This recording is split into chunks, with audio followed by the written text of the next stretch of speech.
In 1975, the average Australian family could fill a trolley with bread, milk, butter, tea, biscuits, Vegemite and Milo for under $5. That same trolley today costs more than $80. But the strange part is not that prices went up. Everything goes up. The strange part is that products your nan bought as the cheapest items in the shop are now sold to you as premium. These are 15 everyday Aussie groceries that used to cost literal cents. And what happened to them tells a bigger story about Australia itself. Before we count them down, here is why prices matter. Since 1973, prices rose over 1,000% and wages about tenfold. A 20-cent item should be around $2.20 today, so higher prices point to foreign ownership, shrinkflation, and premiumization. With Coles and Woolworths controlling about 67% of the market, prices are pushed one way. Let us count them down. Number 15. Saxa table salt. A box of Saxa salt cost around 10 to 12 cents in the mid-70s. Today it runs $2.50 to $3.50. Saxa has been an Australian name since 1907. Salt is one of the oldest commodities in human history.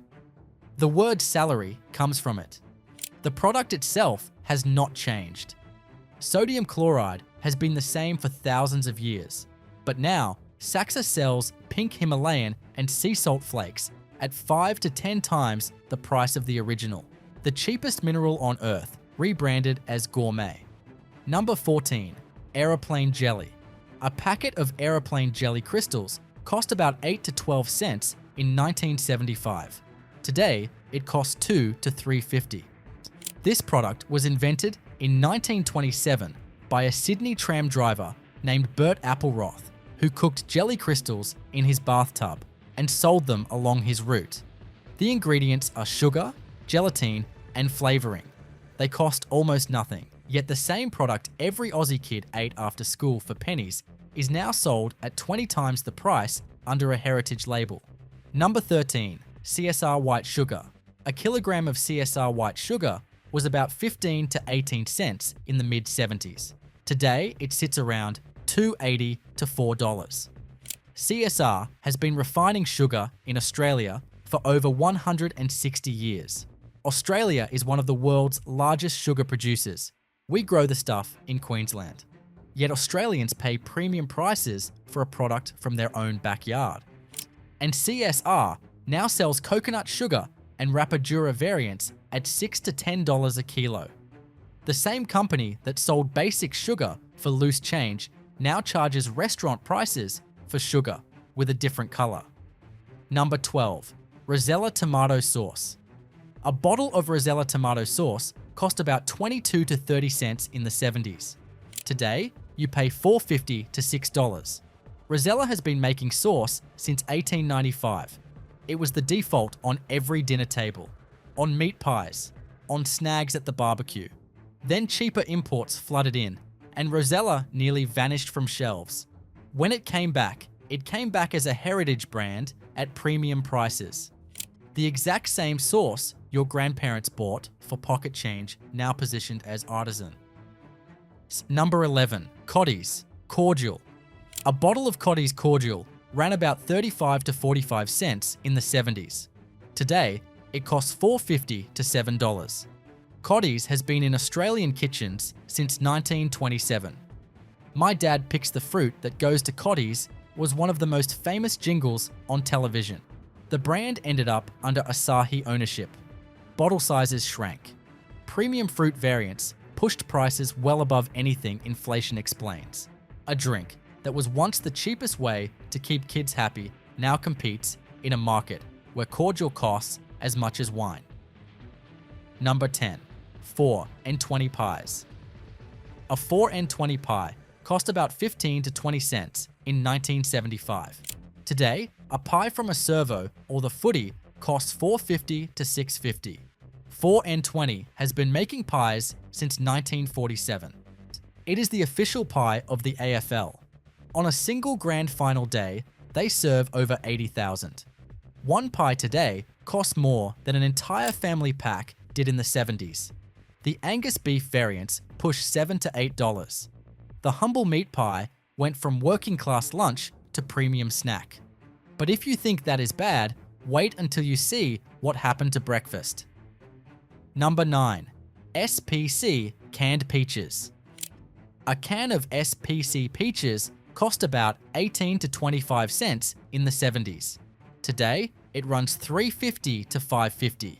SPC has been canning Australian produce since 1918, working with orchards in the Goulburn Valley.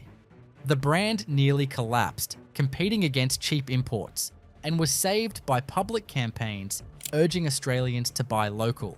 Here is the irony. Being Australian-made used to be unremarkable, just the default.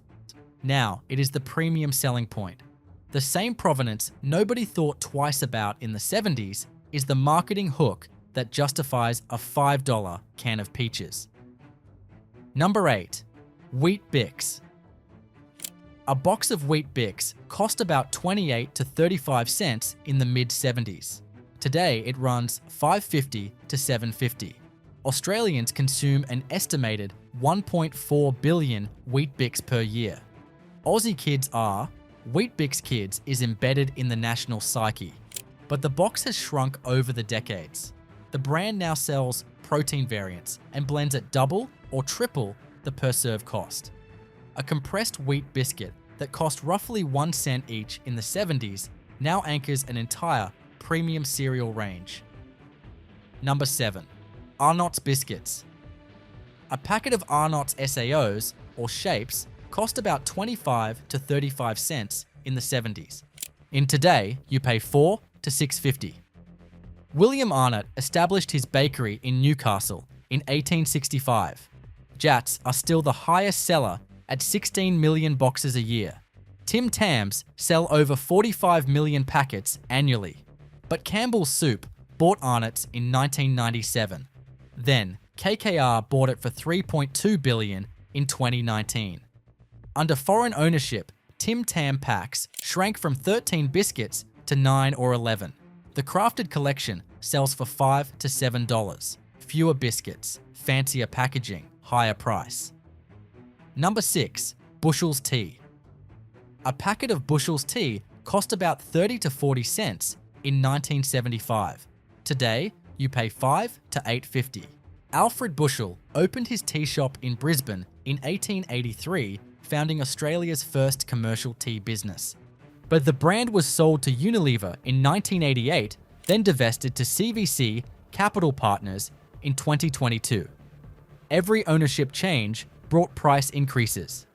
The ABS confirms tea is relatively more expensive today than in 1973, even after adjusting for inflation, one of the cheapest beverages on earth to produce. Yet Australians pay more for it in real terms than at any point in decades. We are now into the top 5, and these next products will genuinely shock you. Number 5. Cadbury Dairy Milk. A Cadbury bar cost about 15 to 20 cents in the mid-70s. Today, a block costs $5.50 to $7. Cadbury has been manufacturing in Australia since 1921 at the Claremont factory in Tasmania. Any kid could buy a block with pocket money. Then, Mondelez International took over. The factory was scaled back. Block sizes shrank from 250 grams to 180, while prices tripled. Caramilk and Marvelous Creations pushed $6 to $8. A block is now 30% smaller and up to 30 times more expensive. The brand every Australian child could afford is now a premium confectionery play. Number 4. Western Star Butter.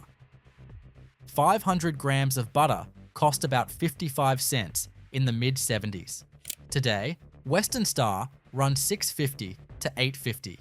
Western Star has been churning butter since 1926 in Cobden, Victoria. Australia is one of the world's great dairy nations. Butter was once considered a basic right, but prices have risen far above what inflation would predict, while dairy farmers have been squeezed. The farmgate price barely kept pace, while retail prices skyrocketed. Cultured and spreadable variants push past $8. Australia produces more dairy than it consumes, yet butter has become a luxury item. Number 3. Milo. A tin of Milo cost about 60 to 80 cents in 1975. Today, it runs $9 to $14.